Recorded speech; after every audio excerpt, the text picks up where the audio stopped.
मैं वो रात कभी नहीं भूल सकता। जिस पिज़्ज़ा शॉप में मैं काम करता हूँ वहाँ पे मेरी शिफ्ट ख़त्म हो चुकी थी। मैं रेडी हो रहा था घर जाने को, तभी वो फ़ोन बजा। उस रात काउंटर पे मैं ही अकेला काम कर रहा था, तो मैंने ही फ़ोन रिसीव किया।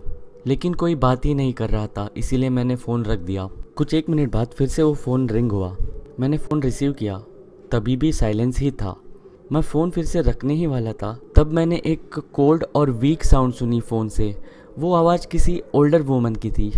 उसने कहा उसे रेगुलर चिकन पिज़्ज़ा चाहिए। मैं फ़ोन पे तो शांत रहा, लेकिन अंदर से तो मैं उस बूढ़ी औरत को गालियाँ दे रहा था। मैं अपनी शिफ्ट ख़त्म करके घर जाने ही वाला था, तभी उसका फ़ोन आया था। मैंने अपने बॉस को कहा कि कोई तो पिज़्ज़ा डिलीवरी ऑर्डर कर रहा है। मेरे बॉस ने कहा मुझे वो पिज़्ज़ा डिलीवर करना होगा। पहले तो मैं बहुत अपसेट हुआ, लेकिन मैंने सोचा कि मुझे इसका टिप भी मिलेगा, और बूढ़े लोग बहुत ही ज़्यादा अच्छी टिप देते हैं। मैंने एड्रेस नोट डाउन किया और मैंने उसे कहा कि मैं वहाँ पे जल्दी आ जाऊँगा, लेकिन उसने पहले से ही फ़ोन कट कर दिया था। वो काफ़ी स्ट्रेंज था और रूड था। मेरे बॉस ने मुझे डिलीवरी के बाद घर जाने को कहा, क्योंकि वापस आने तक तो पिज़्ज़ा शॉप बंद हो चुका होगा। तो कुछ 11 बजने से थोड़ी देर पहले ही मैं अपने गाड़ी में बैठा और पिज़्ज़ा डिलीवरी करने के लिए निकल गया। दिए हुए घर का एड्रेस काफ़ी शांत जगह पे था। जीपीएस की मदद से मैं एड्रेस लोकेशन पे पहुंचा। वो काफ़ी शांत और 1 फ्लोर का घर था। मैंने पिज़्ज़ा उठाया और घर की तरफ चल पड़ा। वो घर की सभी लाइटें बंद थी। मैंने बेल रिंग की, इसी होप में कि दिया हुआ एड्रेस गलत ना हो, लेकिन रिंग को किसी ने आंसर नहीं किया।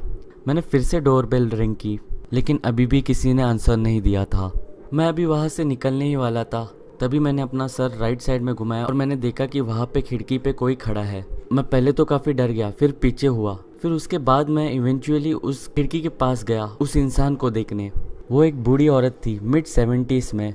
वो एक ब्लैंक एक्सप्रेशन के साथ मेरी तरफ स्टेयर कर रही थी। विंडोज़ के थ्रू मैंने चिल्लाया कि उसका पिज़्ज़ा मेरे पास है, लेकिन उसने कुछ रिस्पॉन्ड ही नहीं किया। इसलिए मैंने और भी चिल्ला के कहा। तभी उसकी फेस पे एक बड़ी सी स्माइल आई।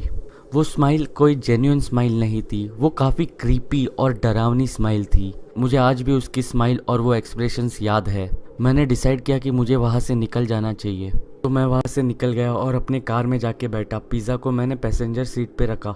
मुझे लगा कि मुझे ये सब अपने बॉस को इन्फॉर्म करना चाहिए। मैंने मेरे बॉस को टेक्स्ट किया और मैंने कार चालू कर दी।